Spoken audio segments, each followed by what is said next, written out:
God, Andre Hutler started a wrong conversation. So, Simmer. Yes, to be named the most outstanding UWI alumni across all three campuses for the decade 1999 to 2008 is a huge deal. Surprisingly enough, Dr. Andre Houghton, he's not sure. He's an economist and lecturer, senior lecturer. I know when you're born is when you went to school. I know, I'm saying you're so young.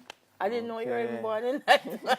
Well, he recently received the award, and this morning he's going to share with us what his journey has been like from starting from his days in Montego Bay. Good morning to you, sir. Good morning. I asked you how you felt, and you said? I don't really have much feelings, like positive or negative. It's really... Is that economist, you know? Yeah? No, positive or negative.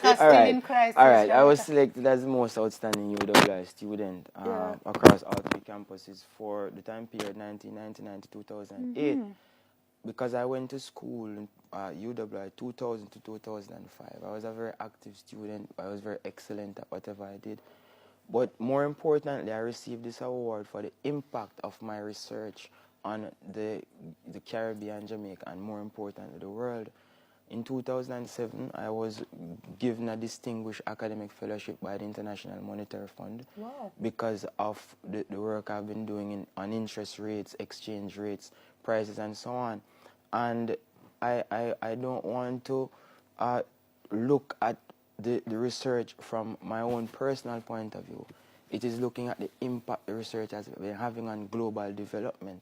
Now, whilst I was doing my PhD, I realized that a lot of countries, when their central banks move their interest rates, the commercial banks were supposed to follow suit by passing on the benefits to consumers. But what we realized is that a lot of these small developing countries, the commercial banks were herding those benefits for themselves. But what my research did, my research highlighted this issue and also looked at it to say that the movement is asymmetric. That is, whenever there is upward movements in the interest rate, the central bank transfer all the costs, but they do not transfer the downward movement, which is the benefit. And this is how economies grow, because economies grow through the movement of money from one end to the next, and these monies that lead to increase in investments. So across the globe, even the IMF, most of the research that they do are on developed countries like the G7 and the G10, and then they use recommendations from this to tell smaller countries what to do. Right. But my research says, no, we have small countries' idiosyncrasies, that small specific things. So we have to pay closer attention to how these transmission mechanisms function in these smaller countries. So I highlighted these issues, and they had the PhD, by the way, you did in 3 years, right? Yeah, basically. So you were in the UK. You were the fastest. Yeah, I graduated before the others in my cohort. Some people take up to 10 years. You took 3 because you had other things to do. Yeah. When I was leaving the UK. He's on the phone. He'll soon call you back. When I was leaving the UK.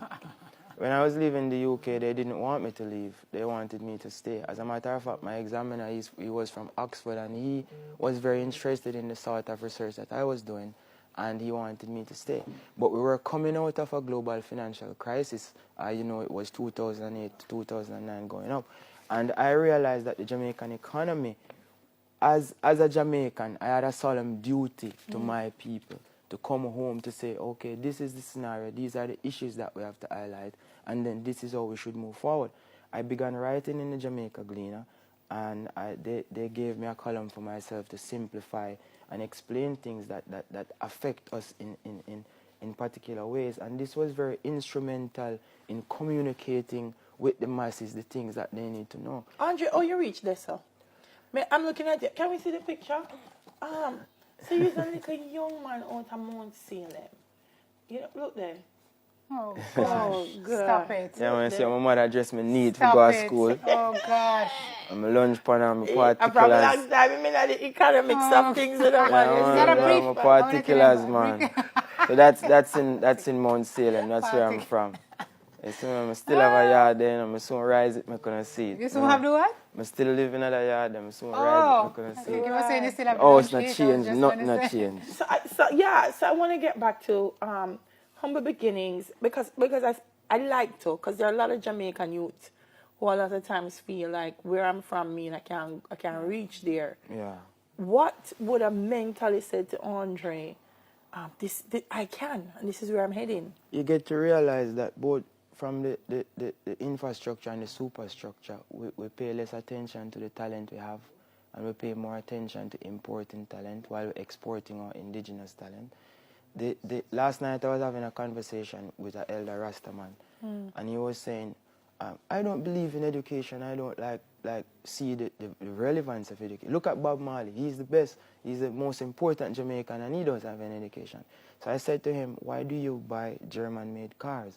You buy German-made cars because you think they're efficient. They come with a level of efficiency and a level of production that speaks to where you would like to be.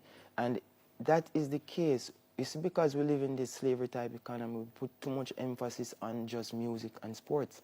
And black people are always seen as entertainers, even though we are and have been great architects in many facets across the world. Inventors. You understand what I'm saying? So if, as a Jamaican, we look at ourselves and we take pride in ourselves, I would tell everyone to come home.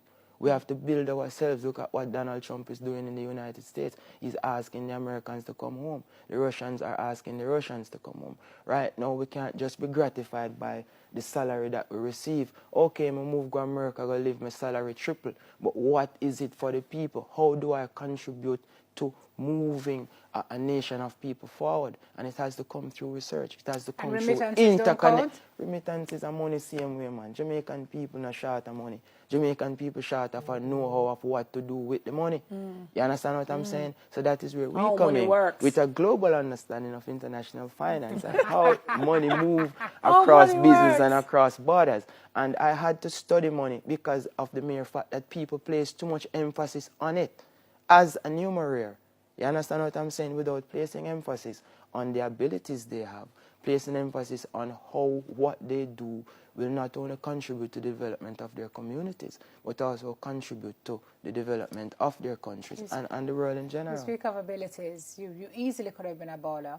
You didn't have to go this way because you were good at football. Yeah, I could play football. Why did you end up in Panafrican? Your mom was not having Because, yeah, that for one, parents don't really like the idea of you playing football and feel say your son for bright. You know what I mean?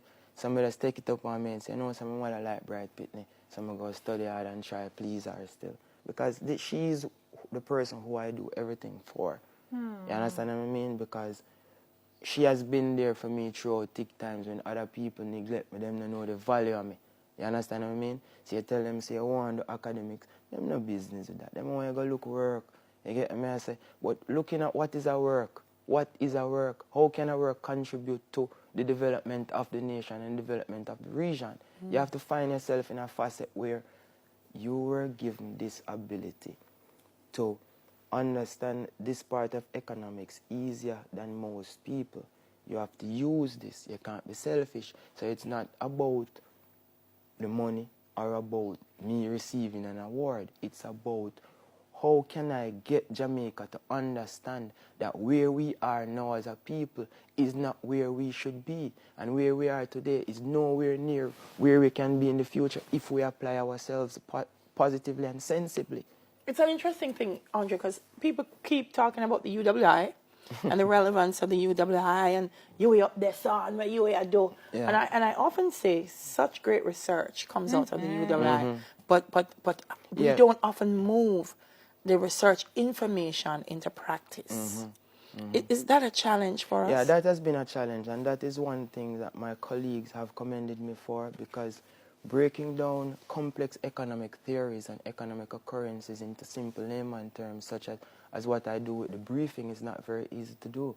I mean, the average academic, they write or contribute at 70 Gleaner. I'm not talking about journal articles, Gleaner articles on average. I'm gone way past that, close to 300 now, and I'm quarter of their particular career. So the UWI as an entity, because the research we do is so complex in different assets, in life sciences, in medicine, in law, in economics, and so on and so forth, it's very difficult for you to explain this to a group of people who don't value education and knowledge. So what we have to do is that on a collective level, we have to value education, we have to value knowledge, and we have to value the importance of this towards developing the economy. We can't just be thinking about being a businessman and we buy and sell. And this is why the economy is where it is, because we are taking a backward approach. We are mainly merchants. So we import to distribute instead of trying to grow what we have indigenously, including the ability of our people. Yeah. So what next? I know you're into mentorship as well. Valley Yeah, Foundation we still do. exists? Yeah, Valley Foundation still exists. We go to a lot of schools. I do a lot of work as well in Mount Salem, where I'm from, with the people who are there. We try as best as possible to make the young people understand the importance of education and the importance of knowledge. Big up Garth and Miss Barnes in Mount Salem, who are on the ground, the Peace Management Initiative as well, doing a lot of work with the people there. But fundamentally, Jamaica has a great role to play in the global economy. It's not just about giving them the music we have or giving them the sports we have. It's about helping them to realize that as a small nation, we can find the efficiency that we need so that everyone, we don't have to use intimidating statics to control young people. We can control them, their own minds by helping them to become more productive over time. Wonderful. And it's necessary. Wonderful. It's very necessary. One day we have a drink out of that. You know, Appleton gave him his own. I saw room. You got your own room. You didn't bring any for us this morning. I drink it. I'll pass it on to my children. My children's children. Mommy, you should It's be just, it's the one reward there is for hard work is more work. more work. More work. What's your mom's name? What's your mommy's name? Jasmine, Beverly Somerville. That's her Oh name. gosh, bless you, mommy. You must be so proud of this young man. Very special young man. I know every time Deon Jackson Miller have economic things to break down. Check out Andre. Yeah, because he just breaks it right down for you so you can understand it. All the best. More success, more rum. More success for the country. It's Yes. like, where do we see ourselves 25 years from now? They are building hotels on space. We are still focusing on creating all-inclusive hotels only. I mean, in the same light that a tourist want to come to Jamaica and stay in an all-inclusive, a tourist want to come to Mount Salem and enjoy the indigenous life. So we have to try to help our people understand that sometimes crime is bad for business. And the mafia understood this. They understood this very well. And that is why they were able to become so successful, because they had the ability to do crime, but they left the criminal activity to the mob.